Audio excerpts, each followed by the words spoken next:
কে রে, ঘুম থেকে উঠোস না? ওই দেখ, মোফাজ্জল সাহেবের মেয়ে আসছে বাড়িতে। শুনছি তার বলে অনেক বড় ব্যবসা।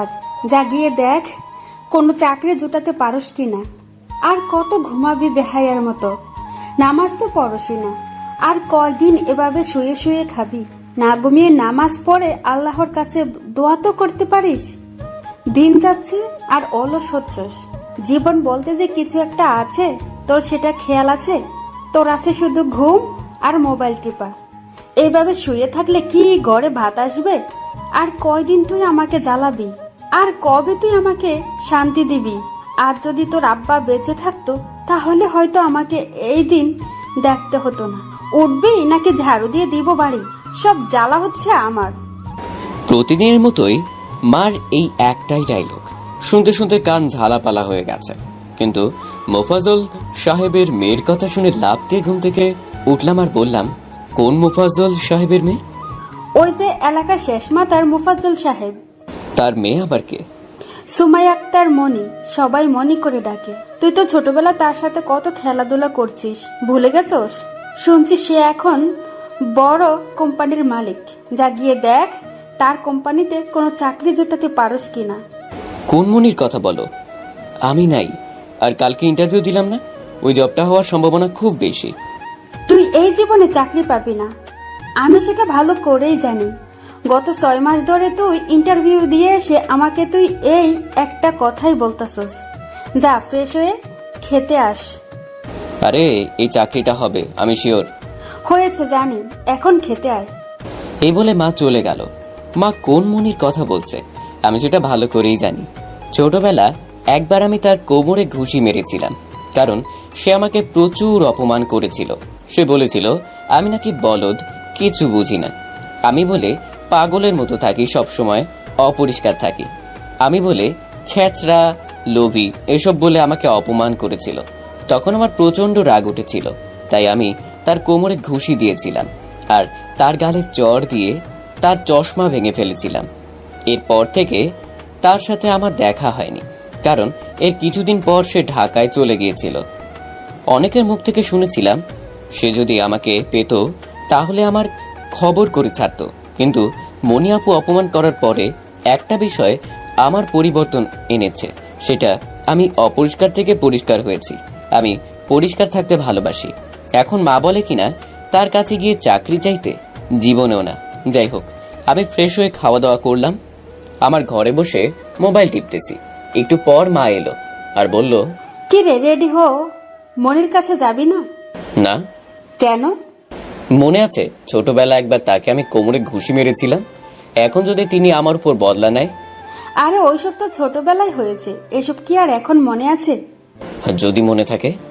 দেখ, অজুহাত দিস না। আর কত তুই এইভাবে আমাকে জ্বালাবি? প্লিজ কিছু একটা কর।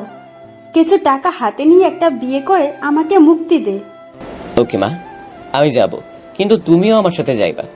আচ্ছা, এখন তাড়াতাড়ি রেডি হ, ভালো নতুন পোশাক পরিস। আচ্ছা মা।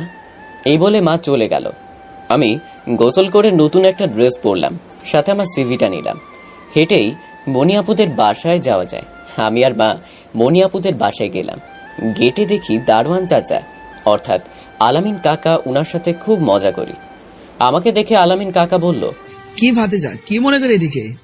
তখন মা বলল, শুনলাম মোফাজ্জল সাহেবের মেয়ে আসছে বাড়িতে, তার সাথে একটু দেখা করব। আফা, উনি তো খুব ব্যস্ত মানুষ, জানে না দেখো করে দেবে কিনা। আপনি তো জানেনই আমার ছেলেটা অনেক দিন ধরে চাকরি খুঁজতেছে, তাই দেখি তার কোম্পানিতে কোনো চাকরির ব্যবস্থা করতে পারি কিনা। ভালো, কিন্তু ম্যাডামের সাথে দেখা করাটাই মুশকিল। কাকা একটু দেখেন না, দেখেন দেখা করতে পারেন কিনা। আপনারা দাঁড়ান, আমি ভিতরে গিয়ে দেখি কি পরিচয় দিব। বলবেন বেলাল সাহেবের ছেলে আসছে দেখা করতে। ওকে। এই বলে কাকা ভিতরে চলে গেল। কিছুক্ষণ পর এসে বলল, যান, ম্যাডাম দেখা করতে রাজি হয়েছে। আমি আর মা ভিতরে আসলাম। বাড়ির কাজের মেয়ে আমাদের বারান্দায় বসতে দিল। আমি আর মা বসলাম। আসলে বাড়িতে আগে আমার খুব চলাচল ছিল। মনে আপু কিছুদিন পর পর আমাদের নিয়ে পার্টির আয়োজন করতেন। আমরা খুব আনন্দ করতাম। এ বাড়িতে এখন মনিয়াপুর আব্বু আর আম্মু থাকে। আগে তারা ঢাকায় থাকতো। এই 1 বছর থেকে তারা এই বাড়িতে থাকে। মনিয়াপুর মা বাবার নাম মনে নেই। শুনেছি তারা খুব বড় লোক, সেটাই বাড়ি দেখেই বোঝা যায়। বিশাল জায়গা জুড়ে এই বাড়ি। আগে মাঝে মাঝে এসে এই বাড়ি থেকে আম চুরি করে নিয়ে যেতাম। সেসব এখন অতীত।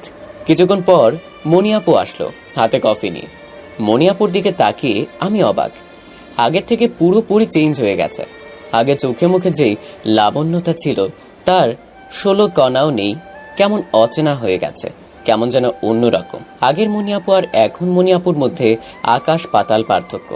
চেহারা দেখলেই বোঝা যায় তার নিজের সৌন্দর্য ধরে রাখার জন্য অনেক চেষ্টা করে। আমার সন্দেহ হচ্ছে এটা কি আগের মনিয়াপু? না, আগের মনিয়াপুই। আসলে আমি সালাম দিলাম। মনিয়াপু সালামের জবাব দিল আর বলল, কেমন আছেন আপনারা? ভালো, তুমি কেমন আছো? হ্যাঁ জি আপু ভালো। আপু বলতে আমার দিকে তাকালো, মনে হয় কিছু খেয়াল করার চেষ্টা করছে। জি ভালো। আমাকে কি মনে করে স্মরণ করলেন? তখন মা বলল, আসলে তোমাকে যে কি করে বলি, এটা হচ্ছে আমার ছেলে রাফিদ। আমার ছেলেটা গত 6 মাস ধরে চাকরির জন্য ছুটছে, কিন্তু তার কোনো চাকরিই হচ্ছে না। এখন তার কি চাকরির পাবার যোগ্যতা নেই নাকি কপালে নেই সেটা বলতে পারি না। শুনছি তোমার বলে বিশাল কোম্পানি আছে, সেখানে যদি তাকে কোনো চাকরির ব্যবস্থা করে দিতে পারো তাহলে অনেক উপকার হবে। ও আচ্ছা, আপনি কোনো টেনশন করেন না। আপনি বাড়ি যান, আমি তার সাথে কথা বলে দেখি কিছু করতে পারি কিনা। এই বলে মনিয়াপু উঠে চলে গেল। মা বলল, যা বলে মন দিয়ে শুনিস, আর কোনো প্রশ্ন করলে কোনো দ্বিধা ছাড়াই প্রশ্নের উত্তর দিবি। ওকে। মা চলে গেল। কিছুক্ষণ পর মনিয়াপু আসলো আর বলল, তোমার নাম কি জানি বলছো? আমি রাফিদ। কোন রাফিদ? চিনি না। তোমার বায়ো দাও। আমি আমার বায়োটা এগিয়ে দিলাম। বায়োর উপরে চোখ বুলিয়ে বলল, এটা কেমন সার্টিফিকেট হলো? এর চেয়ে কত ভালো ভালো রেজাল্টদেরকে আমার কোম্পানির পেয়ারার কাজও দেই না। আমার কোম্পানিতে কাজ করে তারা যারা বিদেশ থেকে পড়াশোনা করে আসছে তারা। আপু সরি ম্যাডাম, আমি মোটামুটি সকল কাজ করি। এই ধরেন কম্পিউটার, ইলেকট্রনিক্স, কারেন্টের যত কাজ আছে সব পারি। ভালো, তুমি যেহেতু এত কাজ পারো তাইলে আমার কোম্পানিতে কেন চাকরি খুঁজতেছো? ম্যাডাম, আমার মার স্বপ্ন আমি কোনো কোম্পানিতে চাকরি করব। এই রেজাল্ট দিয়ে আমার কোম্পানিতে কোনো চাকরি হবে না। তুমি এখন আসতে পারো। এই বলে মনিয়াপু চলে যেতে উঠল। আমি কোনো উপায় না পেয়ে ভাবলাম আমার কথাটা একটু মনে করাই। ম্যাডাম, আপনার খেয়াল আছে ছোটবেলা একবার আপনাকে এক ছেলে আপনার কোমরে ঘুষি দিয়েছিল আর চর দিয়ে আপনার চশমা ভেঙে ফেলেছিল? কি? আমাকে কোমরে ঘুষি দিবে, চর দিয়ে আমার চশমা ভেঙে ফেলবে? এমন সাহস কার আছে? তুমি জানো আমি কে? বড় বড় মন্ত্রীরা আমার কাছে হাত পেতে থাকে টাকার জন্য, আর আমাকে কিনা চর দেবে? যত সব ফালতু কথা। তুমি এখন আসতে পারো। Okay madam. কিন্তু ম্যাডাম ধরেন আমার কোনো যোগ্যতাই নেই আপনার কোম্পানিতে চাকরি করার, এরপরেও কি কোনো চাকরি পাবার অধিকার আছে আপনার প্রতিবেশী হিসেবে? প্রতিবেশী তো দূরের কথা, ঘুষ দিয়েও তো চাকরি পায় না। তোমার কপাল ভালো, তোমার সাথে দেখা করছি।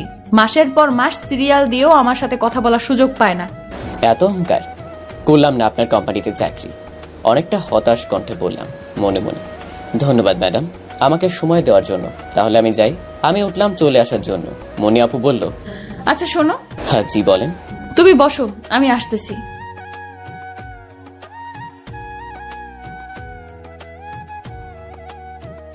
আচ্ছা, তুমি কি কম্পিউটার বোঝো? আমাকে দেখাতে পারবে?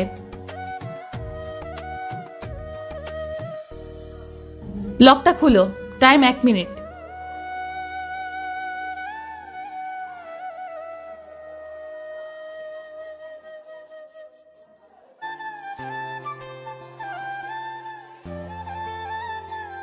স্ক্রিনটা চালু করো। Time 5 minute. আমি মেইন তারগুলো একসাথে করে 3 মিনিটের ভেতর স্ক্রিন অন করে দেখালাম। গুড। আসলে কোম্পানিতে একজন কম্পিউটার মেকার খুব প্রয়োজন। তোমার কাজ আমার পছন্দ হয়েছে, তাই তোমাকে কোম্পানিতে চাকরি দেওয়া যায়। কি বলেন? সত্যি? সত্যি। আমার কোম্পানিতে তো অনেক পিসি, অনেকের কম্পিউটার মাঝে মাঝে সমস্যা দেখা দেয়, বাইরে থেকে লোক এনে ঠিক করাতে হয়। এখন তুমি যেহেতু পারো কম্পিউটার ঠিক করতে, তাহলে তোমাকে চাকরিটা দেওয়া যায়। ম্যাডাম অনেক ধন্যবাদ। তোমার ইমেলটা দাও। তোমার ইমেলে একটা ফর্ম পাঠাচ্ছি, ফর্মটা পূরণ করে আরেকটা ইমেল পাঠাচ্ছি, সেই ইমেলে পাঠিয়ে দিও। আর 2 দিনের ভেতর কোম্পানিতে জয়েন হও। যদি বেতনটা বলতেন। প্রথমে 25,000 টাকা, পরে আস্তে আস্তে বেতন বাড়বে। ধন্যবাদ ম্যাডাম। আমাদের কোম্পানির অফিস অনেকগুলো, তার মধ্যে তুমি হেড অফিসে কাজ করবে। ওকে? জি ম্যাডাম, তাহলে আমি যাই। 2 দিনের ভেতরে তোমাকে অফিসে যেন দেখতে পাই। অবশ্যই ম্যাডাম, তাহলে আমি যাই। হুম। আমার আর খুশি আর দেখে কে, যাই হোক ফাইনালি কিছু একটা করতে পারলাম। রাস্তা দিয়ে আসার সময় রাহাত সুজনের সাথে দেখা, তারা আমার বন্ধু। তখন সুজন বলল, কিরে এত খুশি খুশি লাগছে কেন? বাবা খুশি লাগবে না কি লাগবে, ফাইনালি চাকরি হয়ে গেছে। তখন রাহাত বলল, কি কস, তোর চাকরি তোর? আমি বিশ্বাস করি না, এ কথা শোনার চেয়ে আমার মরে যাওয়া ভালো। ধুর হালা। মজা না, কোথায় চাকরি হয়েছে? ঢাকা। তখন রাহাত বলল, এত দূরে কিভাবে চাকরি করবি, কোথায় থাকবি, কেমনে কি? এখনো ভেবে দেখিনি, দেখা যাক কি করা যায়। ওকে, আমাদের জানাস। ওকে, আগে গিয়ে মাকে বলি। যা মামা, আমরা কিন্তু ট্রিট পাই। তোরা আবার কি খাবি? যা 2টা ব্যঞ্জন খাইস। শালা, আচ্ছা তুই কি ভালো হবি না? আচ্ছা, সন্ধ্যা দেখা হচ্ছে, আমি যাই। ভাবলাম মাকে আগে গিয়ে বলবো চাকরি হয় নাই, দেখি মার রিয়াকশনটা কি হয়। আমি বাড়িতে গিয়ে চুপচাপ ঘরে বসে রইলাম মন খারাপ করে। কিছুক্ষণ পর মা এসে বলল, কি রে, পরে মনি কি বললো? কোনো কাজ টাজ দিয়েছে, চাকরি হয়েছে? না মা। আমি জানতাম তোর দ্বারা কিছুই হবে না। তোরে নিয়ে আমি কি করি, কি জিজ্ঞেস করছিল? আমার সার্টিফিকেট দেখে বলল, এর চেয়ে ভালো ভালো রেজাল্টের লোকেরাও বলে তার কোম্পানিতে চাকরি পায় না। তোরে কত করে বলছিলাম ভালো করে পড়াশোনা কর, কিন্তু তুই আমার কথা বিন্দু মাত্র শুনলি না। যা এখন গিয়ে খেতে কাজ কর। হয়েছে, থামো। আসলে বা আমার চাকরি হয়েছে। মনি আপু তার কোম্পানিতে কম্পিউটারের কাজ দিয়েছে। বেতন প্রথমে 25,000 টাকা, বলেছে 2 দিনের ভেতর জয়েন হতে। সত্যি বলতেছস? আমি মাকে ইমেলটা দেখালাম। মা বলল, কবে যাবি, কেমনে করবি, কোথায় থেকে করবি চাকরি? তুমিই বলো। আমি কি কিছু জানি বুঝি? তুই যেটা ভালো মনে করস সেটা কর। মা, আমি চলে গেলে তো তুমি একা হয়ে যাবে। কিভাবে থাকবে একা একা? আমাকে নিয়ে তুই টেনশন করিস না, 2টা মাস একটু কষ্ট করব, তারপর তোর বউ বাড়িতে আসতেছে। মা, তুমি না। এখন কোথায় থাকবি? প্রথমে একটা হোটেলে উঠতে হবে, সেখানে কিছুদিন থেকে তারপর একটা বাসা বের করতে হবে। তুই যেটা ভালো মনে করস কর। আমি প্রয়োজনীয় জিনিসপত্র নিয়ে পরদিন রেডি হলাম, চলে আসব। বিদায় বেলায় মা কেঁদেই দিল। আমিও না কেঁদে থাকতে পারলাম না, কারণ ছোটবেলা থেকেই এই বাড়িতে বড় হয়েছি, সবসময় মার পাশেই ছিলাম। আজ কিছু টাকা উপার্জনের লোভে মাকে ছেড়ে চলে যাচ্ছি অনেক দূরে, তাই খুব কষ্ট হচ্ছে। যাই হোক, সবকিছু ভুলে রওনা দিলাম ঢাকার উদ্দেশ্যে। ঢাকা এসে প্রথমে কোম্পানিটা বের করলাম।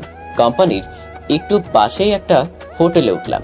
সেখানে একদিন রেস্ট নিয়ে পরদিন বের হলাম বাসা বের করার জন্য। আমার ইচ্ছে ছিল কোম্পানির আশেপাশে বাসা বের করার জন্য, কিন্তু কোথাও পেলাম না। অবশেষে সারাদিন খোঁজাখুঁজির পর পেলাম কোম্পানি থেকে 5 কিলো দূরে একটা পোস্টার দেখে ফোন দিয়েছিলাম। তখন ফোনের কথায় বুঝলাম বাসাটা খুব ভালো হবে।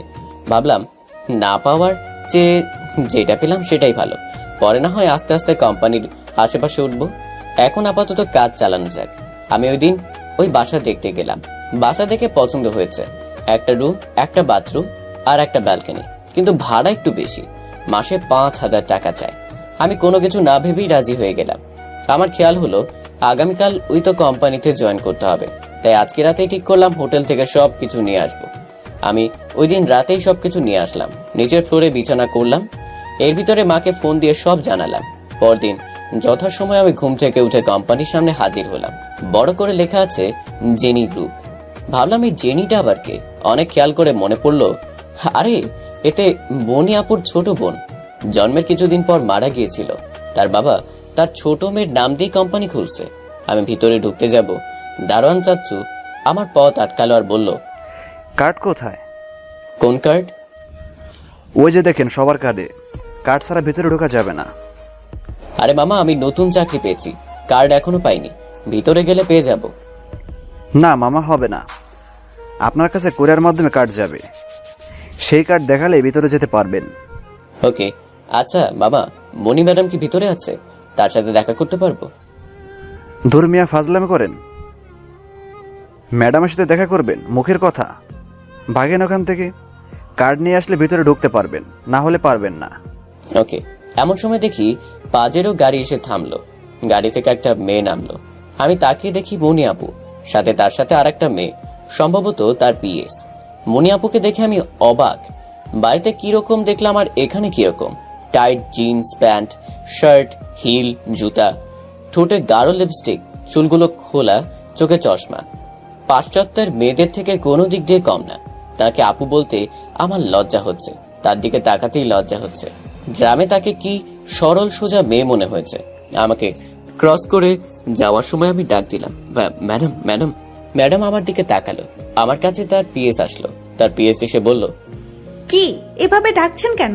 আপনি কি নিয়ম জানেন না? Sorry madam. আবার সরি বলছেন? কে আপনি? আপনি এখানে আসলেন কেন? আপনাকে তো চিনি না। দারোয়ান, দারোয়ান, দারোয়ান, দারোয়ান। তখন মনি আপু বলল, কি হয়েছে এখানে সারা? এই কথা বলে এখানে আসলো আর বলল, রাফি, তোর কার্ড কোথায়? মনি আপুর মুখে আমার নাম শুনে সবাই অবাক। পিএস তো হা করে মনি আপুর মুখের দিকে তাকিয়ে আছে। দারোয়ান মামাও পুরো অবাক। আমি অবাক না হয়ে পারলাম না, কারণ সে বাড়িতে আমাকে তুমি সম্বোধন করেছিল, আর এখানে তুই। ম্যাডাম, আমি এখনো কার্ড পাইনি। কেন কেন কার্ড পাবি না? সারা, আমি তো ওই দিন বলেছিলাম তার হাতে যেন কার্ড যায়। সরি ম্যাডাম, আমি তো কুরিয়ারে দিয়েছিলাম। কুরিয়ার দেরি করলে আমার কিছু করার আছে? তুই আজকে চলে যা। সারা, আজকের ভেতর কার্ড যেন তার হাতে যায়। Okay madam. এই বলে মনি আপু চলে যেতে লাগলো। তার পিএস আমার দিকে হা করে তাকিয়ে রইল। দারোয়ান মামা আমার দিকে তাকিয়ে রইল। আমি দারোয়ান মামাকে চোখ টিপ দিয়ে গাড়ি দিয়ে বাসায় চলে আসলাম। বাসায় এসে নিজের মতো করে রুমটা সাজালাম। দুপুরের টাইম হলে মনে হলো খাওয়ার ব্যবস্থা করতে হবে। আশেপাশে কোনো মেস আছে কিনা সেটাও জানি না। ভাবলাম বাড়িওয়ালাকে জিজ্ঞেস করি। বাড়িওয়ালার দরজায় টোকা দিলাম। দরজা খুলে আমাকে দেখে বলল, বাড়িওয়ালার নাম রহিম। কি মনে করে? আঙ্কেল, আশেপাশে কি খাওয়ার কোনো মেস আছে? আছে, সামনের গলির ওখানে। ধন্যবাদ। আমি মেসে গিয়ে খাবারের নাম উঠালাম। সেখানে এখন খাওয়া দাওয়া করলাম। রাতে আমার হাতে কোম্পানির কার্ড পৌঁছলো। পরদিন কোম্পানির উদ্দেশ্যে রওনা দিলাম। দারোয়ানকে কার্ড দেখিয়ে ভিতরে ঢুকলাম। কার্ডের সাথে আরো কিছু ফাইল ছিল। তার মধ্যে একটা লেখা ছিল আমি কোথায় বসবো। আমার টেবিল হলো 5 তলার একেবারে এক কোণায়। গিয়ে পিসি অন করলাম। কিছুক্ষণ বসে রইলাম। অচেনা নাম্বারে ফোন আসলো। ফোন ধরলাম। ওপার থেকে বলল, আমি রফিক, ইলেকট্রনিক কোম্পানি থেকে বলছিলাম। আপনি কিছুদিন আগে আমাদের এই কোম্পানিতে ইন্টারভিউ দিয়েছিলেন। জি হ্যাঁ। আপনার চাকরিটা হয়েছে, আপনার বেতন 30,000 টাকা। আপনি কি কোম্পানিতে জয়েন করতে চান? আপনাকে কিছুক্ষণ পর জানাচ্ছি। ওকে। আমি এমন খবর শুনে কপালে হাত দিয়ে বসে রইলাম। কি হলো আমার সাথে এটা? 6 মাস ইন্টারভিউ দিয়ে কোথাও টিকিনি। আজ অন্য কোম্পানিতে জয়েন হলাম। আজকে কিনা অন্য কোম্পানি থেকে চাকরি হলো। আরে আমার পুরা কপাল। আর সবচেয়ে বড় বিষয় হলো ওই কোম্পানিতে চাকরি করলে বাড়ি থেকে আসা যাওয়া করতে পারতাম, আর বেতনও বেশি। কি করব আবার মাথায় কাজ করছে না। মাকে ফোন দিই। আমি মাকে ফোন দিয়ে সব বললাম। মা বলল, তোর কি ইচ্ছে? তোর কি মনে হয় এখন যেখানে আসস সেখানে সুবিধা করতে পারবি? মা, এখানে আমি বাসা ভাড়া নিয়ে খাওয়ার জন্য মেস ঠিক করেছি, আর এখন আমি অফিসে বসে আছি। এখন যেখানে আসস সেখানেই থাক। ভেবে দেখেছো আমি বাড়ি থেকে যে কাজ করতে পারবো? আমার যে বাড়তি খরচ ওটা লাগবে না। তারপরে মেসের খাবার বেশি ভালো না। মা, আমি এটা ছেড়ে বাড়ি চলে আসি। আর এখানে সবাই অপরিচিত, আমার ভালো লাগে না। যাবি? কেমনে করবি? কোথায় থেকে করবি চাকরি? আমি কি কিছু জানি বুঝি? তুই যেটা ভালো মনে করস সেটা কর। আমাকে নিয়ে তুই টেনশন করিস না। 2টা মাস একটু কষ্ট করব, তারপর তোর বউ বাড়িতে আসতেছে। এখন কোথায় থাকবি? তুই যেটা ভালো মনে করস কর। অফিসে বসে আছি। ভেবে দেখেছো আমি বাড়ি থেকে যে কাজ করতে পারবো? আমার যে বাড়তি খরচ ওটা লাগবে না। তারপরে মেসের খাবার বেশি ভালো না। মা, আমি এটা ছেড়ে বাড়ি চলে আসি। আর এখানে সবাই অপরিচিত, আমার ভালো লাগে না। ওকে। আমি ভেবেচিন্তে সিদ্ধান্ত নিলাম মনিয়াপুর কোম্পানির চাকরি ছেড়ে দিব, কারণ এর চেয়ে ভালো পন্থা আছে আমার কাছে টাকা উপার্জন করার। আর শুধু শুধু এত দূরে এসে পড়ে থেকে লাভ কি? আর বেতনও বেশি। আমি রফিক ইলেকট্রনিক কোম্পানিতে ফোন করলাম। বলে দিলাম আমি জয়েন করব। এখন কাজ শুধু ঢাকা থেকে বিদায় হওয়া। ভাবলাম মনিয়াপুকে বলে আসি আমি আর তার কোম্পানিতে আসবো না। আমি মনিয়াপুর অফিসের কাছে গেলাম। আমাকে দেখে তার পিএস সারা কাছে আসলো আর বলল, কিছু করার আছে? ওনার সাথে কথা বলা খুব প্রয়োজন। সরি ম্যাডাম, আমি তো কুরিয়ারে দিয়েছিলাম। কুরিয়ার দেরি করলে আমার কিছু করার আছে? Okay madam. ম্যাডাম এখন কারোর সাথে দেখা একটু পরে সে বলল, বললাম, কার হাতে যেন কার্ড যায়।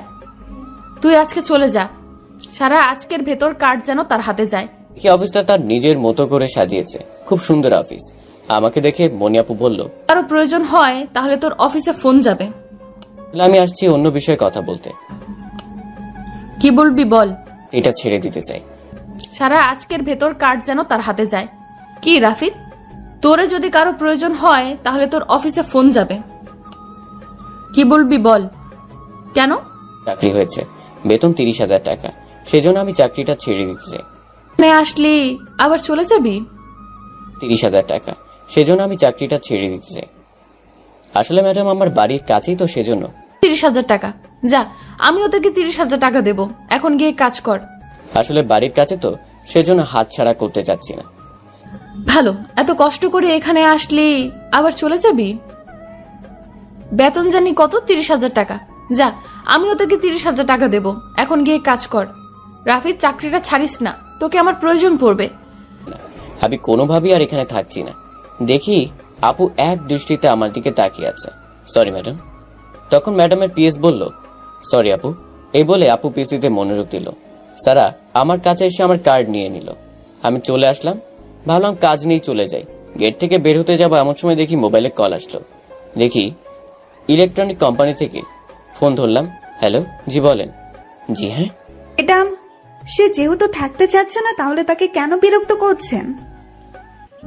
আচ্ছা, তোরে আবার ভাবার সুযোগ দিলাম, আরেকবার ভেবে দেখ। সরি আপু। ওকে। এই বলে আপু পিসিতে মনোযোগ দিল। সারা আমার কাছে এসে আমার কার্ড নিয়ে নিল। আমি চলে আসলাম, ভাবলাম কাজ নিয়েই চলে যাই। গেট থেকে বের হতে যাবো এমন সময় দেখি মোবাইলে কল আসলো। দেখি ইলেকট্রনিক কোম্পানি থেকে। ফোন ধরলাম। হ্যালো, জি বলেন। আপনি রাফিদ বলতেছেন? জি হ্যাঁ। আপনাকে যে পোস্টে চাকরি দেওয়া হয়েছে সে পোস্টে একটা প্রবলেম হয়েছে। আপনি যে পোস্টে জয়েন করতে চান সেই পোস্টে আরেকজন ঢোকার জন্য 6 লক্ষ টাকা দিয়েছে। এখন আপনি যদি এর থেকে বেশি কিছু দিতে পারেন তাহলে 2 দিনের ভিতরে জয়েন করতে পারেন, অন্যথায় আপনি চাকরি থেকে বঞ্চিত হবেন। আমি কোনো কিছুই না ভেবে বললাম, fuck you, go to hell. আমি আবার অফিসে এসে ওয়াশরুমে ঢুকলাম। ঢুকে চোখে মুখে ইচ্ছা মতো পানি দিলাম। আমি বুঝতে পারছি না আমার সাথে এসব কি হচ্ছে। ঘুষ চাওয়া নতুন কিছু না, এর আগে আরো অনেক কোম্পানি ঘুষ দিয়েছে। মার পরিষ্কার কথা, একটা টাকাও মা ঘুষ দিবে না। চাকরি না পাইলে খেতে কাজ করে খাইতাম। অন্য কোম্পানি থেকে ঘুষ চেয়েছে, কিন্তু সেটা প্রথমবার বলে দিয়েছে।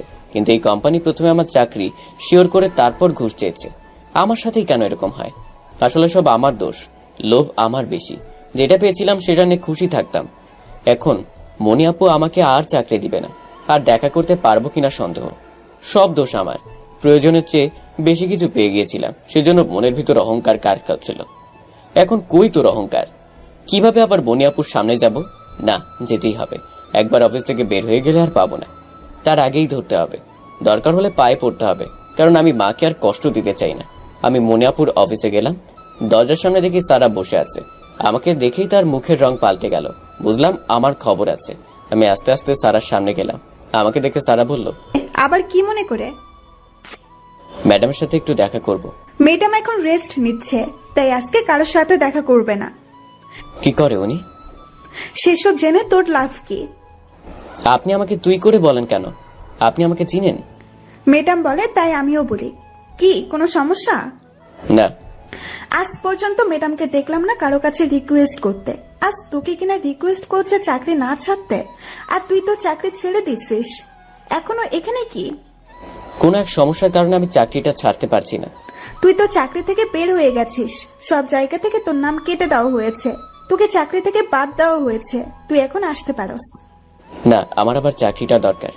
মনটা খারাপ করে বললাম, সারাও খুব সুন্দরী, মনিয়াপুর চেয়ে কোনো দিক দিয়ে কম না, কিন্তু মনিয়াপুর তুলনায় কিছুই না। ছোটবেলায় মনিয়াপুকে আমার খুব ভালো লাগতো। জানি না মনিয়াপুর বিয়ে হয়েছে কিনা বা কোনো বয়ফ্রেন্ড আছে কিনা, সেসব জেনেও আমার লাভ নেই। আমি আসছি এখানে টাকা উপার্জন করতে। প্রেম ভালোবাসা আমার দ্বারা হবে না। আর পাগল নাকি? মনিয়াপু কোথায় আর আমি কোথায়? তখন ম্যাডামের পিএস সারা বলল, তোরে কোনোভাবেই চাকরি দেওয়া যাবে না। আপু প্লিজ একটা বার দেখা করতে দিন, আপনার পায়ে পড়ি। আচ্ছা, বসের সাথে দেখা করলে পরে যদি বস তোকে চাকরি না দেয়? আমি টেনশনে পড়ে গেলাম। কতটা ঠিকই বলল, যদি চাকরি আবার না দেয় তাহলে বিপদে পড়ে যাব। যদি সারাকে পটাতে পারি তাহলে তো সারাও আমার পক্ষে একটু হেল্প করতে পারবে। তাহলে চলে যেতে হবে। মনে কর ম্যাডাম তোকে চাকরি দেবে না, এখন তুই চলে যা। যদি আপনি আমাকে হেল্প করেন তাহলে আপনাকে একটা গিফট দিব। তুই কি আমাকে ঘুষ দিতেছস? হুম, কি দিবি শুনি? একটা লিপস্টিক। হোয়াট? 1 লিপস্টিক? তুই যাবি এখান থেকে নাকি সিকিউরিটি ডাক দিব? ভেবে দেখেন, আপনি না নিলে আমি ম্যাডামকে লিপস্টিক গিফট করব। ছোটবেলা একবার আমি মনিয়াপুকে লিপস্টিক গিফট করেছিলাম। মনিয়াপু অনেক খুশি হয়েছিল। তখন স্যার আপু রেগে বললেন, সিকিউরিটি, সিকিউরিটি!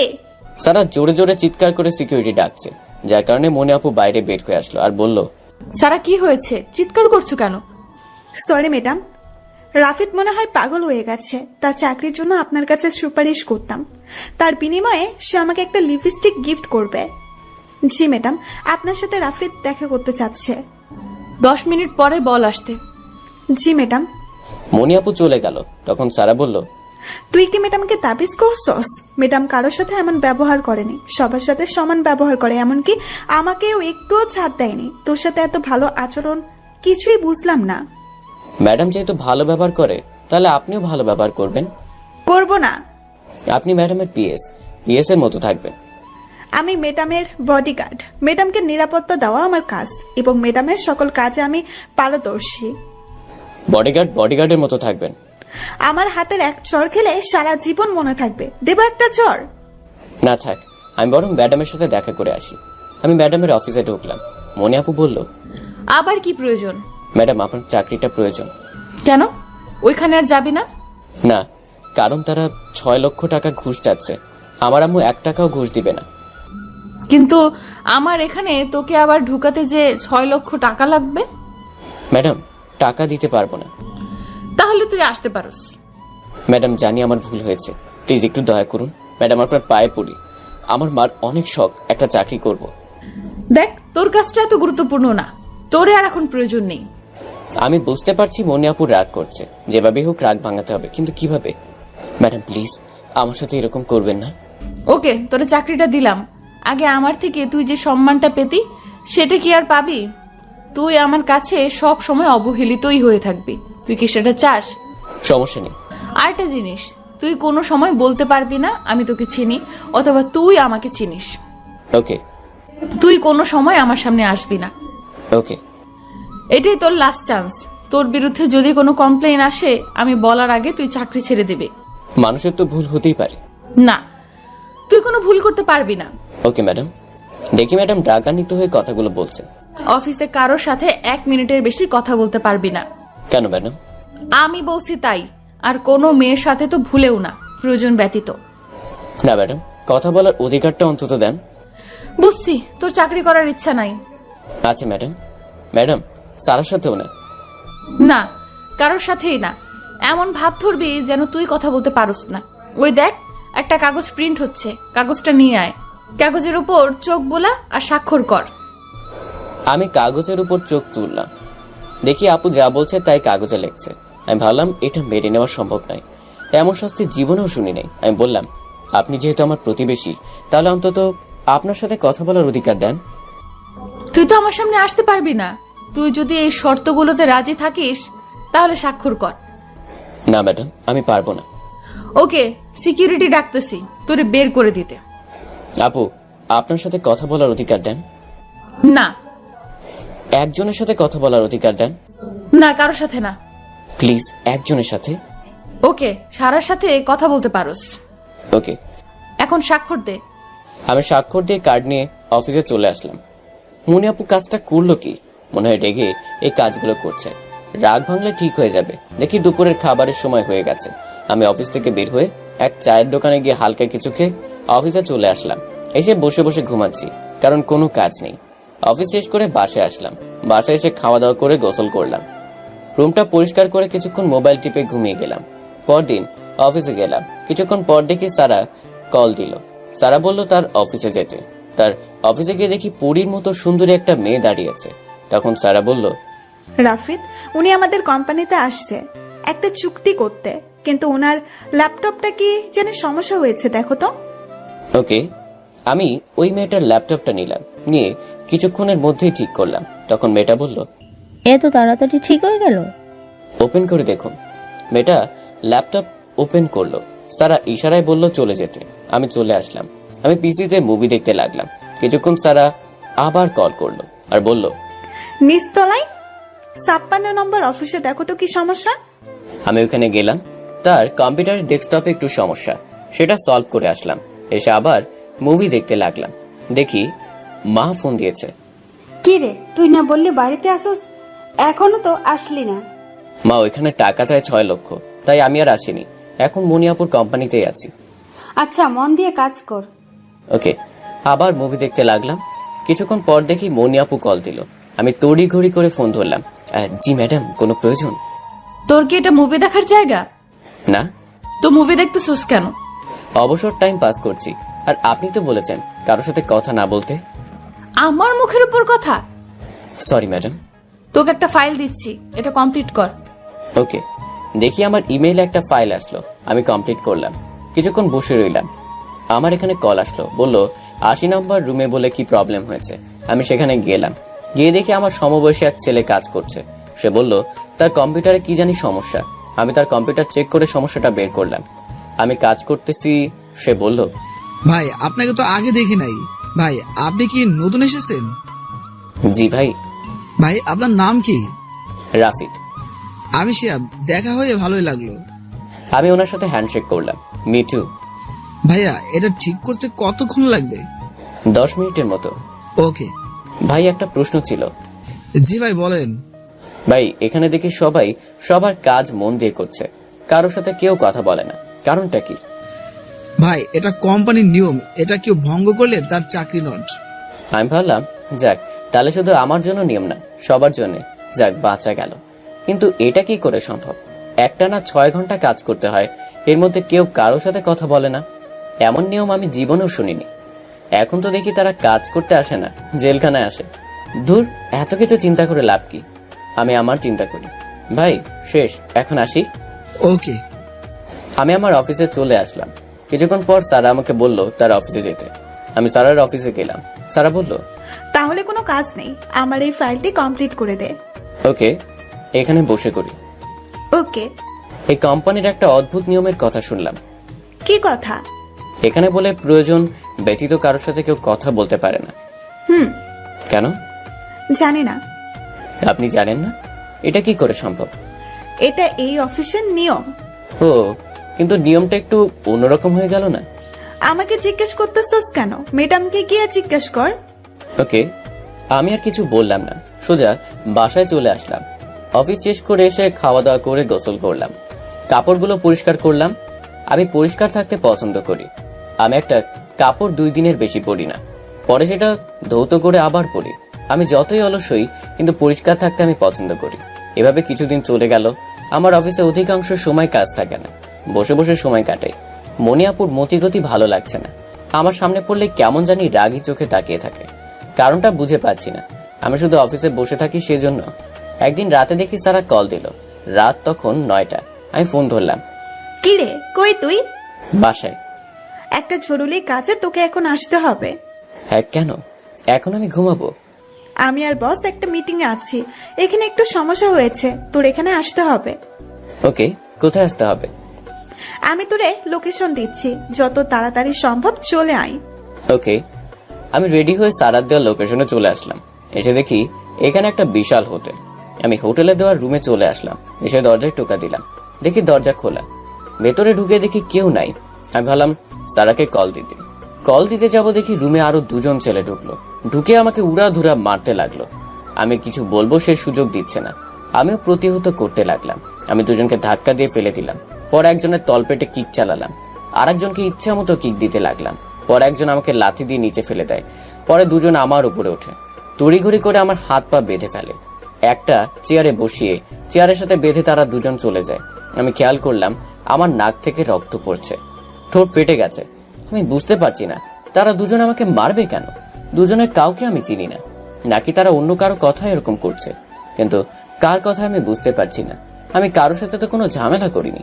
পরক্ষণে আমার খেয়াল আসলো, আরে এটা আবার ভাবার কি আছে, আমাকে এখানে আনছে কে? সারা। নিশ্চয়ই সে আমার সাথে এরকম করছে, কিন্তু কেন? আর এভাবেই মারবে কেন? আমার মাথা কাজ করছে না। আমি মাথা নিচু করে বসে রইলাম। রক্তে আমার শার্ট প্যান্ট লাল হয়ে গেছে। কিছুক্ষণ পর খেয়াল করলাম কে জানি আসছে রুমের ভেতর। আমার শরীরটা দুর্বল লাগছে। আমি মাথা উঁচু করলাম না। সে এসে আমার মাথা উঠালো। আমি তাকিয়ে দেখি সারা। আমি অবাক হইনি, কারণ সে যেহেতু আমাকে এখানে ফোন করে আনছে, তাহলে নিশ্চয়ই এটা তার কাজ। সে টিস্যু দিয়ে আমার মুখ মুছে দিচ্ছে। আমি বললাম, হাত সরা শয়তান। দেখ, বকা দিস না, আমি তোরে কিছু করছি? হাত সরা। আমি মনিয়াপুর কাছে বলবো তুই যে আমার সাথে এরকম কি করছিস। ওহো, তুই তো দেখি ম্যাডামের নামও জানোস। এই জন্যই তো বলি ম্যাডামের সাথে তোর কিসের এত কথা। চুপ কর শয়তান, এর বিচার খুব ভয়ঙ্কর হবে। কার বিচার হবে সেটা একটু পরে বুঝবি। তুই শুধু একটাবার ম্যাডামের সাথে কথা বলার সুযোগ দে। আমার চোখে মুখ দিয়ে আগুন বের হচ্ছে রাগে। হাত দুটো যদি খোলা থাকতো তাহলে এতক্ষণে তাকে আধমরা করে ফেলতাম। দুঃখিত, দিতে পারলাম না। আচ্ছা, তুই আমার সাথে এরকম করছিস কেন? আমি তোরে কিছু করছি?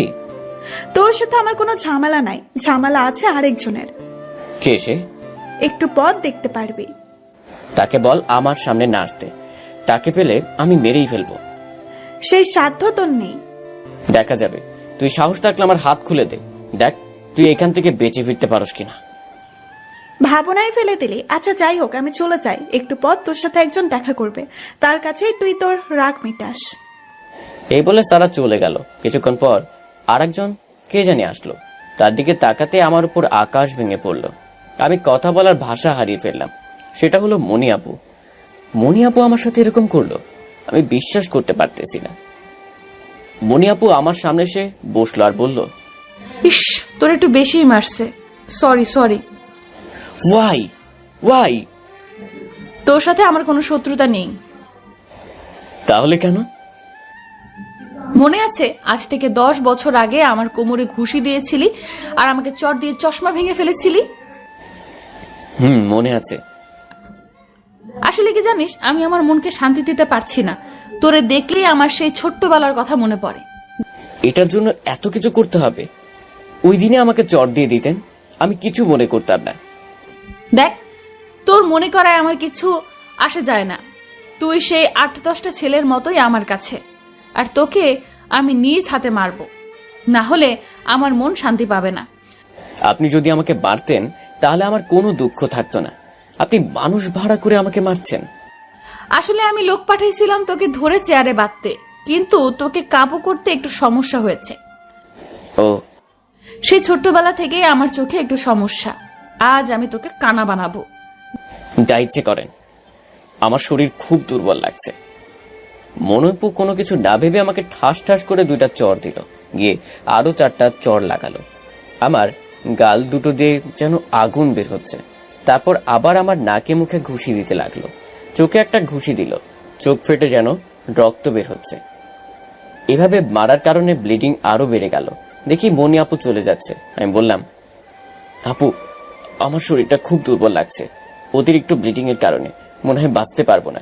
যদি মারা যাই তাহলে আপু প্লিজ আবার মাকে দেখে রাখবেন। এই বলে আমি মাথা নিচু করে বসে রইলাম। আমার চোখ দুটো বুঝে আসছে, আর কিছু মনে নেই। চোখ খুলে দেখি কোনো এক হাসপাতালে ভর্তি আছি। দেখি মুখে ব্যান্ডেজ। আস্তে আস্তে আমার সব খেয়াল হলো। আমি আমার মোবাইল খুঁজতে লাগলাম। দেখি এক নার্স আসলো আর বলল, বেশি নড়াচড়া করবেন না, ব্লিডিং শুরু হবে। আমি কয়দিন এখানে আছি? গত রাতে আপনাকে এখানে আনা হয়েছে, আপনি ঘুমিয়েছিলেন। আমার মোবাইলটা কোথায় জানেন? আপনার সাথে তো মোবাইল আসে নাই। ও, আমার আর কতক্ষণ এভাবে থাকতে হবে? আপনার চোখে মারাত্মক চোট লেগেছে, যার জন্য আপনাকে চোখের ডাক্তারের শরণাপন্ন হতে হবে। আর আপনার প্রচুর ব্লিডিং হয়েছে, সেজন্য আপনার চিকিৎসা করতে রক্তের প্রয়োজন ছিল, কিন্তু আপনার রক্তের গ্রুপ ছিল এ নেগেটিভ। এই রক্ত আমাদের কাছে ছিল না। যে নিয়ে এসেছিল আমরা তাকে জানালাম, সে আপনাকে 1 ব্যাগ রক্ত দেয়, যার জন্য আপনি এই যাত্রায় বেঁচে যান। আপনার মোবাইলটা দেওয়া যাবে? আবার মাকে ফোন করব। আমাদের ব্যক্তিগত মোবাইল কোনো পেশেন্টকে দেওয়া যায় না। প্লিজ আপু দেন, আমার মা মনে হয় খুব টেনশন করছেন। শুধু 1টা মিনিট। এটা আমাদের রুলস, আমরা রুলস ভঙ্গ করি না। প্লিজ আপু 1টা মিনিট। ওকে, এই নিন। আমি ফোন দিয়ে মার কাছে কল দিলাম। মা কল ধরলো। মা বলল, কি রে, তোকে সকালে ফোন দিলাম, ধরলি না কেন? এই তো মা, একটু ব্যস্ত ছিলাম। ওকে, খাওয়া দাওয়া ঠিক মতো করিস। তোর ওই নাম্বার কি হয়েছে? মা, অফিস থেকে কি জানি সমস্যা হয়েছে, কিছুদিন পর ওই নাম্বারে কল দিও। আচ্ছা আর এই নাম্বারে ফোন দিও না, এখন রাখি। আচ্ছা। মার সাথে কথা বলে মনটা এখন একটু ভালো লাগছে। আমি নার্সকে মোবাইল দিয়ে বললাম। নার্স বলল, আপনি এমন আহত হয়েছেন, কিন্তু আপনার মাকে বললেন না কেন? মাকে বললে সমস্যা আছে। আপনি যে আহত হয়েছেন, আমরা ভাবছিলাম পুলিশকে ইনফর্ম করব, কিন্তু যে আসছিল আপনাকে নিয়ে, সে না করছে। পুলিশকে না বলে ভালোই করেছে। এই নিন ঔষধ। ধন্যবাদ। আচ্ছা, আমার হাসপাতালের বিল কত হয়েছে? সেটা বলতে পারবো না, কিন্তু আপনার হাসপাতালের বিল পে করে দিয়েছে যিনি আপনাকে নিয়ে আসছিল। কে নিয়ে আসছিল জানেন? চিনি না। তার মুখের বর্ণনা দিতে পারবেন? পারবো। বলেন। উনি খুব আতঙ্কে ছিলেন এবং খুব কাঁদতেছিলেন। তিনি কিছুটা মিডিয়াম বয়সের ছিলেন। আমি বয়স 20-এর উপরে হবে। তিনি অত্যন্ত সুন্দরী ছিলেন। মুখের মধ্যে মায়াবী একটা ভাব ছিল। সবচেয়ে বড় কথা হলো তিনি চশমা পরা ছিল। ওকে, ধন্যবাদ, আমি তাকে চিনেছি। এখন রেস্ট নেন। আমি ভালো করে চিনতে পারছি এটা মনি আপু ছিল। আমাকে মেরে এখন ভালো শাস্তি আসছে। আমি তো মরেই যাচ্ছিলাম। এই শাস্তি মনি আপু অবশ্যই পাবে। আমি আর মনি আপুর কোম্পানিতে চাকরি করব না। পরে আবার কোনো ঝামেলায় ফেলে আবার আমাকে মারবে। এর চেয়ে ভালো সময় থাকতে কেটে পড়া। আর সারাকে আমি কোনোভাবেই ছাড়বো না। আচ্ছা, আমার মোবাইল কোথায়? মোবাইলের জন্য খুব টেনশন। মোবাইলের মধ্যে আমার গুরুত্বপূর্ণ ফাইল ছিল, যেটা অনায়াসে একটা ল্যাপটপ হ্যাক করা সম্ভব। অসুবিধা নেই, সেই ফাইল আমার গুগল ড্রাইভে আপলোড করা আছে। এখন টাকাও নেই একটা মোবাইল কিনবো। চোখ কেমন জানি ঝাপসা দেখছি। চোখে ডাক্তার দেখানো লাগবে, সেই টাকাও নেই। মার কাছে টাকা চাবো, সেই উপায়ও নেই। মার কাছে টাকা চাইলে 1000 প্রশ্ন ছুটে দিবে। আর মনে হয় না মার কাছে টাকা আছে। মা ব্যবস্থা করে দিবে। সত্যি কথা বললে মা শুধু বলবে শুধু বাড়িতে চলে যেতে। এখন কি করব? আমার মাথায় কোনো কাজ করছে না। এখন কাজ শুধু এখান থেকে বের হওয়া। দেখি নার্স প্রবেশ করছে, হাতে আমার পোশাক। আসলে নার্সটা খুব সুন্দরী। নার্স বলল, এই নিন আপনার কাপড়। ধন্যবাদ, আমি এখন চলে যেতে চাই। কিন্তু উনি বলছিল তিনি এসে আপনাকে নিয়ে যাবে। থাক, তার আর দরকার নেই। এই ওষুধগুলো খাবেন রুটিন মতো। ওকে। ধন্যবাদ, আবারও আসবেন। না, আমার আর এখানে আসার ইচ্ছে নেই, কারণ আমি মরতে চাই না। এখানে সবাই আসে বাঁচার জন্য, মরার জন্য নয়। মরার জন্যই আসে, নালে কেন? আমি মরতে বসেছিলাম। দেখেন, আমরা আপনাকে সুস্থ করে তুলেছি, আপনার কৃতজ্ঞ থাকা উচিত। ওকে, ধন্যবাদ। নার্স চলে গেল। আমি পোশাক পাল্টে এমন ভাব ধরলাম যেন আমার কিছুই হয়নি। আমি হাসপাতাল থেকে বের হয়ে আসলাম। দেখি সারা আর মনিয়াপু গাড়ি থেকে নামলো। তাদের দেখে আমার মেজাজ গরম হয়ে গেল। সারা হেঁটে আমার কাছে আসলো আর বলল, ম্যাডাম তোকে ডাকছে। আমি তাচ্ছিল্যের হাসিতে বললাম, কি আমার ম্যাডাম? আর আপনি কে? দেখ, ভাব ধরিস না, ম্যাডাম দাঁড়িয়ে আছে। কি আমার ম্যাডাম? আমি কি কোনো কোম্পানিতে চাকরি করতাম? মনে হয় না। আর আপনি বা কে? ম্যাডাম দাঁড়িয়ে আছে। লিসেন, আমি কোনো কোম্পানিতে চাকরি করি নাই, না আমার ছিল কোনো বস। আর আপনাকে আমি চিনি না, আমাকে আর ডিস্টার্ব করবেন না। এই বলে আমি রিক্সা নিয়ে চলে আসলাম বাড়িতে। বাড়িতে এসে বাড়িওয়ালার মোবাইলটা নিয়ে মাকে ফোন দিলাম আর বললাম, মা কিছু টাকা পাঠাও। কেন, কি হয়েছে? কোনো সমস্যা? মা, আমার মোবাইলটা ছিনতাই হয়ে গেছে, কিছু টাকা দরকার। কিভাবে চিন্তাই হয়েছে? আমাকে আগে বলিস কেন? সে সুযোগ ছিল না। কত টাকা লাগবে? 10,000 টাকা তো। আচ্ছা, তুই বিকাশ নাম্বার দে, পাঠাইতাছি। আচ্ছা। বিকাশ থেকে টাকা তুলে প্রথমে চোখের ডাক্তারের কাছে গেলাম। ডাক্তারের কাছে সমস্যার কথা বললাম। ডাক্তার একটা ড্রপ দিল আর চশমা দিল আর বলল 3 মাস ব্যবহার করতে। ভাবলাম মনিয়াপুর মনের ইচ্ছা পূরণ হলো। সে নিজে কানা, সাথে আমাকেও কানা বানালো। আমি নিয়ত করে ফেললাম মনিয়াপুর কোম্পানির আশেপাশেও আমি যাব না। দরকার হলে ঢাকায় রিক্সা চালিয়ে বাড়িতে টাকা পাঠাবো। এখন আমার কাজ শুধু একটা নতুন কাজ বের করা। আমি একটা বাটন মোবাইল কিনে পূর্বের সিমটা উঠাইলাম। কাজ খুঁজতে লাগলাম। 4 দিন চলে গেল, কোনো কাজ পাই নাই। সেদিন খুব ক্লান্ত লাগছিল। রাতে ঘুমালাম। রাত 1টার সময় কে জানি দরজায় টোকা দিচ্ছে। আমি কিছুটা অবাক হলাম, এত রাতে কে দরজায় টোকা দিচ্ছে। আসলে আমার রুমটা বাড়ির এক কোনায় পড়ছে, মানে গেটের ভিতরে এক দরজা, গেটের বাইরে আর এক দরজা। আমি বাহিরেরটা বেশি ব্যবহার করি, সেজন্য গেটের বাইরে থেকেও আমার রুমে আসা যায়। রাত 1টার সময় দরজায় টোকা দেওয়ার কারণ আমি কিছুটা হকচকিয়ে উঠলাম। আমার মাথায় কাজ করছে না কে দরজায় টোকা দিল। আমি লাইট জ্বালিয়ে চশমা চোখে দিয়ে দরজার কাছে গিয়ে জিজ্ঞেস করলাম কে। ওপার থেকে একটা মেয়ে কণ্ঠ ভেসে আসলো। বুঝলাম এটা সারা। আমি সারা, দরজা খোল। কেন আসছেন? তুই দরজা খোল, পরে বলছি। না, দরজা খুলবো না। এত রাতে আমার এখানে কেন আসছেন? আমাকে মেরে ফেলার চিন্তা করছেন? তেমন কিছু না, ম্যাডাম আসতে তোর সাথে কথা বলবে। আপনারা দুজন চলে যান, আপনাদের সাথে কোনো কথা নেই। আপনারা দুজন শুধু আমাকে মারতে আসছেন। প্লিজ সারা, আমাকে ছেড়ে দেন। ম্যাডাম তোর সাথে দেখা করতে আসছে, প্লিজ ম্যাডামকে ফিরিয়ে দিস না। আপনাদের কাউকে আমি চিনি না, চলে যান।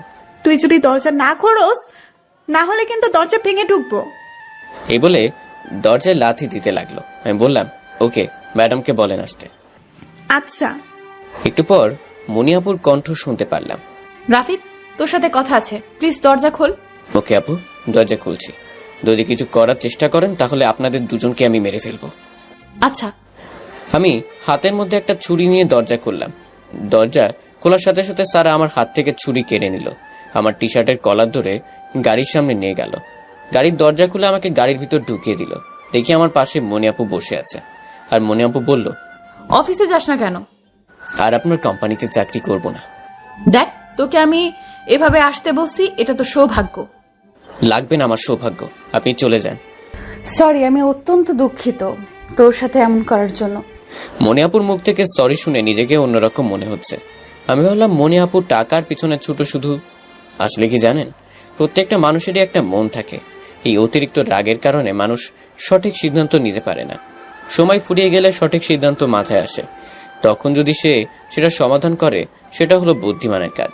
মনিয়াপু সেটাই করছে। ইটস ওকে, নো প্রবলেম, বললাম মুখে হাসি টেনে। মনিয়াপু আমার মোবাইল দিয়ে বলল, এই নে তোর মোবাইল। ধন্যবাদ। আগামীকাল থেকে অফিসে জয়েন কর। ওকে, কিন্তু আপু সারাকে বলেন আমার সাথে ভালো ব্যবহার করতে। আচ্ছা, বলবো। আমি মনিয়াপুর মুখের দিকে তাকালাম। দেখি চোখে দুটো চশমা, চোখ দুটো লাল হয়ে গেছে। বুঝতে পারলাম না কেন, কেঁদেছে অনেক। আমারটা মনে হয় না। মনিয়াপুর হাত থেকে মোবাইল নেওয়ার জন্য হাত বাড়ালাম। মোবাইল নেওয়ার সময় বনির হাতের সাথে আমার হাত লেগে যায়। আমি তার হাতটা অনুভব করলাম। আমার হাতের তুলনায় মনিয়াপুর হাতটা অনেক উষ্ণ। নিজের শরীরের মধ্যে বিদ্যুৎ খেলে গেল। আমি বললাম আমি যাই। ওকে যা, আগামীকাল অফিসে যেন তোকে দেখতে পাই। জি আপু। অফিসের মধ্যে কিন্তু আপু ডাকিস না। ওকে। আমি চলে আসলাম। গাড়ির আওয়াজ শুনলাম, তারা চলে গেছে। আমি ভাবতে লাগলাম মনে আপু মনে হয় আমাকে একটু বেশি কেয়ার করছে। তার কি কোনো কারণ আছে, নাকি আবার নতুন কিছু করার ফন্দি করছে? কেন জানি মনি আপুর জন্য মনের ভিতর নতুন একটা ফিলিংস কাজ করছে। ফিলিংস কাজ করলে কি লাভ হবে? আমার সবকিছু ঘিরেই মাকে নিয়ে। মা যেভাবে চাই সবকিছু সেভাবে হবে। মা যে মেয়েকে বলবে বিয়ে করতে, আমি সেই মেয়েকেই চোখ বুঝেই বিয়ে করব। আমার আব্বা সে অনেক আগেই মারা গেছে, যখন আমার 15 বছর, আর এখন 23 চলে। মানে 8 বছর আগে আমার পিতা মারা গেছে। 8 বছরে মা আমাকে তিল তিল করে বড় করছে। কোনো কিছুর অভাব হতে দেয়নি। যে সময়টা যেটা চেয়েছি সে সময় সেটা দিয়েছে। এখন কোনো কিছুর জন্য আমি মাকে কষ্ট দিতে চাই না।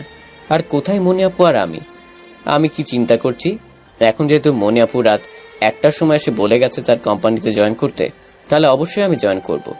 আমি পরদিন অফিসে হাজির হলাম। গিয়ে আমার কাজে মনোযোগ দিলাম, কাজ করতে লাগলাম। কিছুক্ষণ পর খেয়াল করলাম কে জানি মোবাইলে কল দিল। আমি চিনতে পারলাম এটা রাহাত। রাহাত, কি খবর, কেমন আছোস? ভালো মামা। তুই কোথায় জানিস চাকরি করস? Jenny industry limited. এটা কোথায়? আমি জায়গার ঠিকানা বললাম। সেই জায়গার আশেপাশে একটা কোম্পানিতে আমি আজ চাকরি ইন্টারভিউ দিতে আসবো। আমি কি এখানে থাকতে পারবো তোর সাথে? অবশ্যই। আমি আগামীকাল আসছি। ওকে, এসে কল দিস। আচ্ছা। আমি রাহাতের ফোন কেটে দিলাম। ভাবলাম একটা কফি খাওয়া যাক। অফিসের মধ্যে কফি বানানোর মেশিন আছে, যে যার মতো ইচ্ছা মতো কফি বানিয়ে খেতে পারে।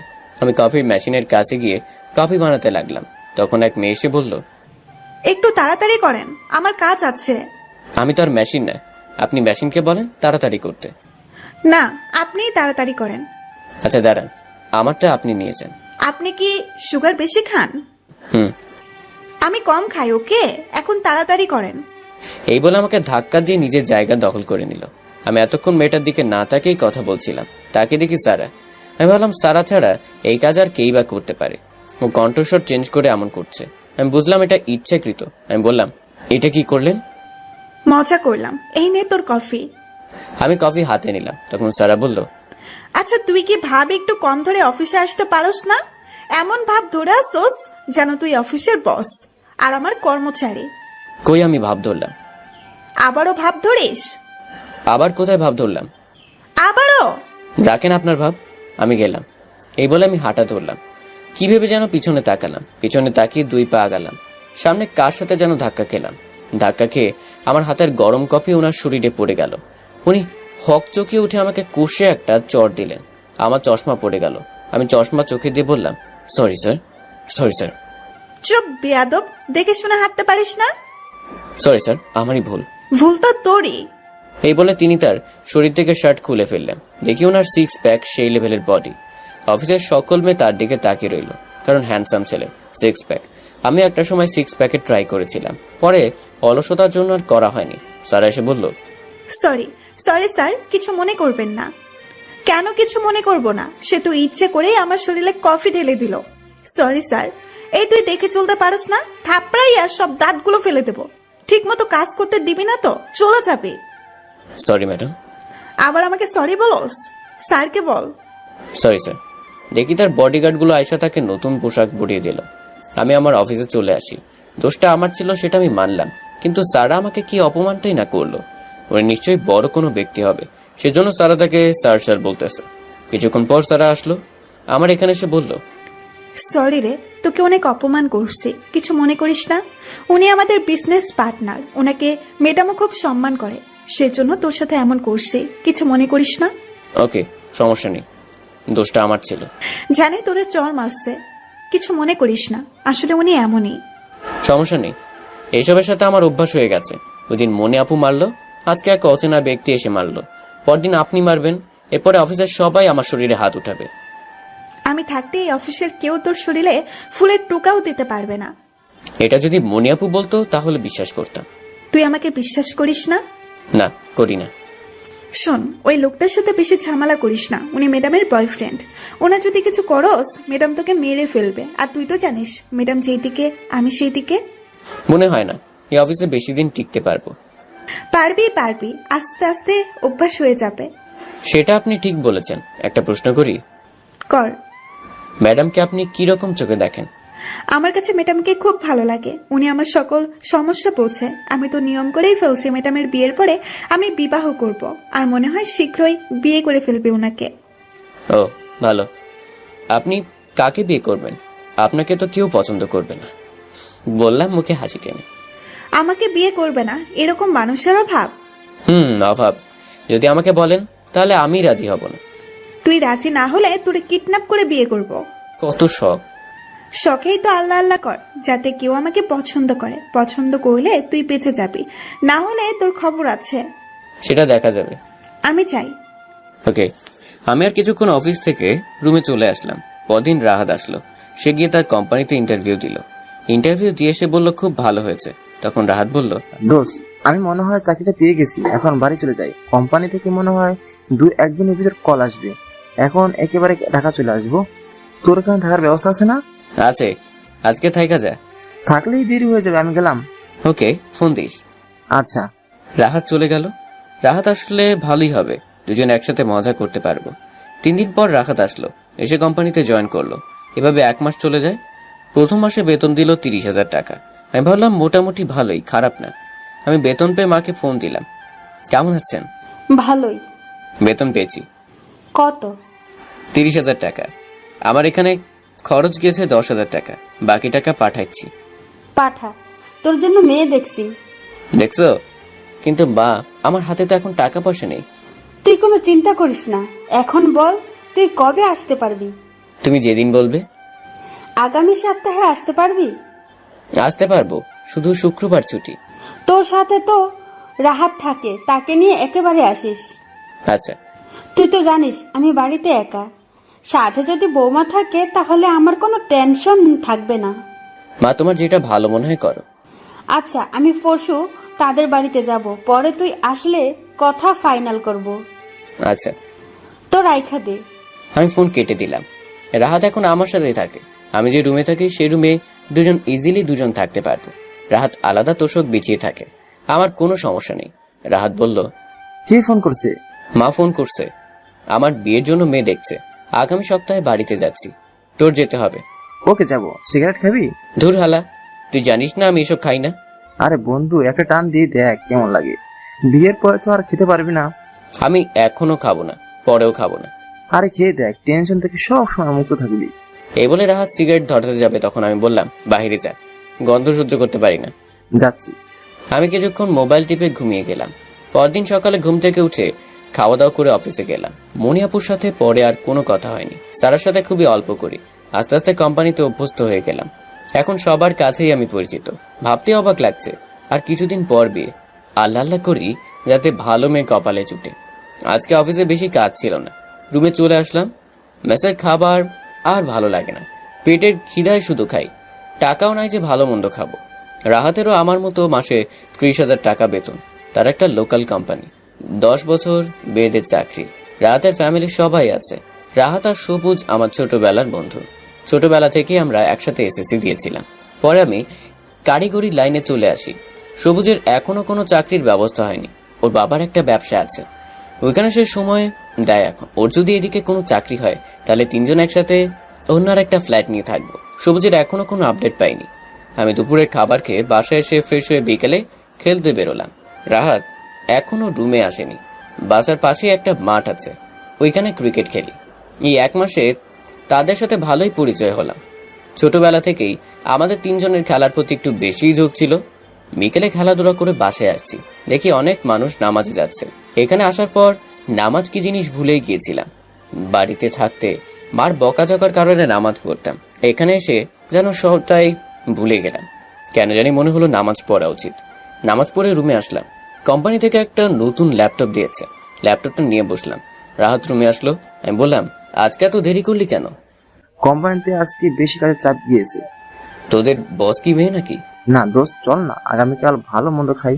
মেসের খাবার খেতে খেতে তেতো হয়ে যাচ্ছি। কি খাবি? গ্রিন আর নান। খারাপ না, ওকে, আগামীকাল। তোদের কোম্পানির একটা মেয়ে বাইর করে দিস না? কিছুদিন জমি প্রেম করি। তুই কি নিজের পায়ে নিজে কুড়াল মারতে চাস? কি দরকার আছে? কিছুদিন পর বাড়ি থেকে বিয়ের জন্য বলবে, তখন 10টা দেখে একটা পছন্দ করবি, সেটাই ভালো। জানি জানি, দে না একটা বের কইরা। তুই অন্তত আমারে বলিস না। আমাদের কোম্পানির যেই অদ্ভুত নিয়ম, সেটা শুনলে তোর মাথা চক্কর দিবে। কি নিয়ম? আমি রাহাতকে অফিসের অদ্ভুত নিয়মের কথা বললাম। রাহাত শুনে বলল, এমন আজারে ফালতু নিয়ম কে বানাইছে রে? আমার বাবা জন্মে এমন নিয়মের কথা শুনে নাই। কে রে তোদের বসটা? তার বাড়ি কোথায়? আমি এতদিন রাহাতকে মনিয়াপুর সম্পর্কে কিছুই বলিনি। কে বানাইছে শুনে তো তুই লাভ দিয়ে উঠবি। লাভ দেওয়ার জন্য প্রস্তুত হ। বল বল দেখি, কোন হালা এটা? মোফাজ্জল আঙ্কেলের মেয়েকে চিনিস? কোন মুফাজ্জল? তুই কোন মুফাজ্জলকে চিনোস? দেখি রাহাত ভাবনায় ডুবে গেল। কিছুক্ষণ পর রাহাত শোয়া থেকে বসে পড়ল আর বলল, তুই আমাদের প্রতিবেশী মুফাজ্জল আঙ্কেলের মেয়ে সুমাইয়া আক্তার মনের কথা বলতেছস? হোয়াট? দাঁড়া, মনে আক্তার বস? আমি তো বিশ্বাসই করতে পারছি না। এতদিন বলস না কেন? সারপ্রাইজ। ভাল সারপ্রাইজ। এই কাহিনী তোদের সাথে এরকম করছে, এতে আমি একটু অবাক হইনি। কারণ ও তো এমনই, ছোটবেলা কি জ্বালান জ্বালাইছে। তোরে বলছিলাম না আমার চশমা পড়া পিছনে একটা ইতিহাস আছে। এটা মনিয়াপুর কারণে হয়েছে। কি করে হয়েছে? আজকে না, আরেকদিন। মনিয়াপুর সাথে কি চলে নাকি? তোর কি মাথা ঠিক আছে? কোথায় মনিয়াপু আর আমি? শালা কিছুদিন পর তো আমি বিয়ে করতেছি। বুঝছি, তোর দ্বারা কিছু হবে না, আমারই কিছু একটা করতে হবে। তুই কি করবি? দেখিস, তোরে আমি একটা মেয়ের সন্ধান দিতে পারি। তুই যদি পটাতে পারিস তাহলে তুই লাকি, আর যদি না পারোস তাহলে তোর খবর আছে। কে রে এটা? মনিয়াপুর সেক্রেটারি সারা, খুব পাক না। আর মনিয়াপুর বডিগার্ডও। আর যেহেতু বডিগার্ড, তাহলে মারামারিতে উস্তাদ। অসুবিধা নেই, এমন মেয়ে তো আমার দরকার। দেখ, তুই জেনে বুঝে আগুনে লাভ দিচ্ছস, তোর কপালে শনি আছে। অসুবিধা নেই, তুই শুধু মেয়েটাকে দেখাস। আচ্ছা। আমি কতক্ষণ মোবাইল টিপে খাওয়া দাওয়া করলাম, দেখি মা ফোন দিয়েছে। তোর জন্য মেয়েটা দেখছি, মেয়েটাকে না আমার খুব ভালো লাগছে। তুই কবে আসবি? শুক্রবার আসতেছি। আয়। রাখি। আর কিছুক্ষণ মোবাইল টিপে ঘুমিয়ে গেলাম। পরদিন সকালে অফিসে গিয়ে কাজে মনোযোগ দিলাম। দুপুর পর্যন্ত এক নাগারে বসে রইলাম। দুপুরে সে এক সিকিউরিটি এসে খবর দিল আমাকে কে জানি ডাকছে। আমি গেটের বাইরে গিয়ে দেখি রাহাতের মুখ দেখে বুঝলাম কিছু একটা হয়েছে, সেজন্য সে ফোন না দিয়ে ডাইরেক্ট এখানে চলে আসছে। রাহাত বলল, তোর মার শরীরটা ভালো না, তাড়াতাড়ি বাড়ি যেতে হবে। কি বলিস?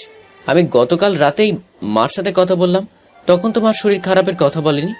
আমাকে এখন ফোন দিয়ে বললো তোর মার শরীর ভালো না, এখন রেডি হওয়া, বাড়ি যেতে হবে। তুই দাঁড়া, আমি ছুটি নিয়ে আসছি। তাড়াতাড়ি যা। আমি ভাবতে লাগলাম কি হলো মার, গত রাতেই তো মার সাথে কথা বললাম, মা আমাকে তেমন কিছুই বলেনি। রাতের মুখ দেখে বুঝলাম নিশ্চয়ই খারাপ কিছু হয়েছে। তাহলে কি মার কিছু হয়ে গেল নাকি? এমন কথা মনে হওয়ার সাথে সাথে আমার ভিতরে একটা চিপ দিল। ভাবলাম এটা হতে পারে না। আমি সোজা মনিয়াপুর অফিসের সামনে গেলাম, দেখি সারা নেই। মনিয়াপুর দরজায় টোকা দিলাম। মনিয়াপু বলল, ভেতরে আয়। আমি ভেতরে ঢুকলাম। আমি বললাম, ম্যাডাম আমার ছুটি লাগবে, আমার মার শরীর ভালো না। আমি জানি, যা তাড়াতাড়ি বাড়ি যা। আর এই নে আমার পার্সোনাল নাম্বার, কোনো সমস্যা হইলে ফোন দিস। ম্যাডাম আমার মার কি হয়েছে আপনি জানেন? তেমন কিছু না, তুই বাড়ি যা। আচ্ছা ম্যাডাম। আমি আর রাহাত বাসে এসে রেডি হয়ে বাড়ির উদ্দেশ্যে রওনা দিলাম। বাসে রাহাতকে এত করে বলতে বললাম মার কি হয়েছে, সে বলছিল বাড়িতে গেলেই দেখতে পারবো। 1 ঘন্টা জার্নি করে নরসিংদী আসলাম। বিকেলের আগেই বাড়িতে পৌঁছে গেলাম। বাড়ির সামনে এসে দেখি অনেক মানুষের ভিড়। আমার ভিতরে একটা কাঁপন দিল। আমি বাড়িতে ঢুকেই দেখলাম একটা লাশের খুঁটি। রাহাত গিয়ে লাশের মুখ দেখালো। আমি দেখি আমার পায়ের তলা থেকে মাটি সরে গেল। আমি মা বলে এক চিৎকার দিয়ে মার লাশের উপর লুটিয়ে পড়লাম আর শিশুর মতো কাঁদতে লাগলাম। মায়ের লাশের উপর পড়ে চোখ দিয়ে অঝরে পানি পড়তে লাগলো। রাহাত এসে আমাকে ধরলো। আমি চিৎকার করে কাঁদতে লাগলাম। আমার মার কি দোষ ছিল? আল্লাহ, তুমি কেন আমার মাকে উঠিয়ে নিয়ে গেলা? রাহাত আমাকে ধরে বাহিরে নিয়ে আসলো। আমি রাহাতের কাঁধে মাথা রেখে কাঁদতে লাগলাম। নিজের ভাব প্রকাশের একমাত্র মাধ্যম ছিল জোরে জোরে চিৎকার করে কাঁদতে থাকা। গত রাতেই তো মার সাথে কথা বললাম, মার তো কোনো অসুখ ছিল না। আল্লাহ, তুমি কেন মাকে নিয়ে গেলা? রাহাত আমাকে বোঝাতে লাগলো। আমার সেসব কথায় কোনো ফায়দা হচ্ছে না। আমার মাথায় ঘুরপাক ঘুরছে। মার সাথে আর কোনোদিন কথা বলতে পারবো না, মাকে আর দেখতে পারবো না। মার প্রত্যেকটা কথা মনে হচ্ছে আর চোখ দিয়ে পানি পড়ছে। সব আমার দোষ। কেন যে মাকে ছেড়ে চলে গেলাম? আর যদি মার পাশে থাকতে পারতাম হয়তো এমন হতো না। মৃত্যুর সময় মার পাশে থাকতে পারতাম, মার শেষ কথাগুলো শুনতে পারতাম। হে আল্লাহ, হে আল্লাহ, কেন তুমি আমার মাকে তুলে নিয়ে গেলা? কেন তুমি আমাকে এতিম বানাই দিলা? কতক্ষণ কাঁদলাম জানি না। মাকে গোসল দিল, রাতে জানাজার টাইম দিল। ছোটবেলায় মাদ্রাসায় পড়ার কারণে আরবি পড়তে পারতাম। নিজেই মার জানাজা পড়ালাম, নিজের হাতে মার কবর দিলাম। আমার চোখ দিয়ে অঝরে পানি পড়তেই আছে, আর শুনতে পারবো না মার মিষ্টি মধুর বকাগুলো। আমি রাতে ঘুমোতে পারলাম না, শেষ রাতে ঘুমিয়ে গেলাম। রাহাত এসে ডেকে উঠালো। এখন কেন জানি মার মধুর ডাকগুলো শুনতে ইচ্ছে হচ্ছে। সেই ভেবেই আমার চোখ দিয়ে পানি পড়তে লাগলো। রাহাত আমাকে সান্ত্বনা দিতে লাগলো। দেখ, মানুষের মৃত্যু হবে, আজ না হোক কাল। তোর মার হায়াত নেই, সেজন্য আল্লাহ নিয়ে গেছে। রাহাত আমাকে খাবার এনে দিল। আমি অল্প খাবার খেলাম। তখন রাহাত বলল, মনে আপু আসছে, ভিতরে আসতে বল। দেখি মনি আপু আসছে, সাথে সারাও। মনি আপু এসে বসলো। আমার চোখ দিয়ে তখনও পানি পড়তেছে। মনি আপু বলল, দেখ, মানুষের মরতেই হবে, এমন আছে আল্লাহ আমাকেও আজকে তুলে নিয়ে যাবে। তোর মায়ের হায়াত নেই, আর মার জন্য না কেঁদে দোয়া কর, আল্লাহ যেন তোর মাকে জান্নাতবাসী করে। কাঁদিস না, কেঁদে যদি তোর মাকে ফিরিয়ে আনা যেত তাহলে তোর মাকে কেঁদে ফিরিয়ে আনতাম। আমি আর সারা কিছুদিন এখানে থাকবো। তোর মাকে যারা গোসল করিয়েছে, কবর করেছে, তাদের দাওয়াত দিয়ে খাওয়ায় দিয়ে তারপর আমরা যাব। তখন রাহাত বলল, না আপু, আপনার কষ্ট করতে হবে না, আমরা ব্যবস্থা করব। রাফিদের অবস্থা ভালো না, আপনারা পারবেন না, আর এমন কেউ নাই আপনাদের ব্যবস্থা করে দেবে, তাই আমরাই করে দেব। না আপু, আপনি শুধু শুধু কষ্ট করবেন কেন, আমরাই ব্যবস্থা করব। না, তোরা পারবি না। কে তাদের রান্না করে দেবে? কবে তাদের বলবি? সেটা অবশ্য মনি আপু ঠিকই বলেছে, কারণ আমার আব্বা ছিল আমার দাদার একমাত্র ছেলে, যার কারণে আমার চাচা চাচি ফুপু কিছুই নেই। আমার বংশের আমি লাস্ট। আমি বললাম 2 দিন পর। আচ্ছা, আমরা 2 দিন বাড়িতে থাকবো। শুধু শুধু কষ্ট করবেন আপনারা। তখন মনি আপু রাহাতকে বলল, তোমার নাম যেন কি? জি, আমার নাম রাহাত। রাহাত, তুমি রাফিদকে একটু সঙ্গ দাও। জি আপু। তাহলে এখন আমরা যাই, দুপুরে আর রাতে আমাদের বাড়িতে খাওয়া দাওয়া করবি। হ্যাঁ জি না আপু। চুপ কর, যেটা বলছি সেটাই। এই বলে মনি আপু চলে গেল। রাহাত বলল, ভালো হলো, জানলা থেকে বাঁচি দিল। হুম। তুই বস, আমি আসছি। ওকে। রাহাত চলে গেল। আমি মায়ের আলমারি থেকে মার ব্যাগটা বের করলাম। মার ব্যাগ থেকে একটা কাগজ পেলাম। কাগজে লেখা ছিল, রাফিদ বাবা, আমার কেন জানি মনে হচ্ছে আর বেশি দিন বাঁচবো না। তোকে বলিনি কারণ তুই শুধু শুধু টেনশন করবি। কখন মারা যাব বলতে পারি না। হয়তো তুই পাশে থাকতে পারস, নাও থাকতে পারস। সেজন্য বলতাছি, আমার পছন্দ করা মেয়েকে তোর পছন্দ হলে বিয়ে করিস, আর সব সময় নামাজ পড়বি, তোর বাবার জন্য দোয়া করিস, মারা গেলে আমার জন্য দোয়া করিস, আর বংশের মর্যাদা ধরে রাখিস। আমার অ্যাকাউন্টে কিছু টাকা আছে, ওইগুলো খরচ করিস, আর তোর আব্বার কবরের পাশে আমাকে কবর দিস। তোকে অনেক বকাঝকা করছি, মাফ করে দিস। যদি এই চিঠিটা পড়ে থাকিস তাহলে আমি অলরেডি মারা গেছি। কেন জানি মনে হচ্ছে বেশি দিন বাঁচবো না। আমার চোখ দিয়ে টপ টপে পানি পড়ছে। আমাকে কেন বললো না মার মনের কথা? আব্বার কবরের পাশেই মার কবর দিয়েছি। মার পছন্দ করা মেয়েকে এখন বিয়ে করা সম্ভব নয়, কারণ এখন আমাকে চলে যেতে হবে ঢাকায়, আর বিয়ে করে তাকে ঢাকায় নিয়ে যাওয়া সম্ভব নয়। মা থাকতো তাহলে মার সাথে বাড়িতে থাকতে পারতো, এখন আর সেটা সম্ভব নয়। এই বাড়ি এখন খালি পড়ে থাকবে। ভাবতেই বুক ফেটে চিৎকার আসছে। মা ছাড়া কি করে থাকবো? এই পৃথিবীতে আমার এখন আপন বলতে কেউ নেই। দুপুরে মনি আপু আসলো খাবার নিয়ে। মনি আপু আমাকে দেখে বলল, তোর কষ্ট আমি বুঝি, এভাবে কাঁদলে কি তোর মা ফিরে আসবে? এই নে, খাবার খেয়ে নে, দেখবি ভালো লাগবে।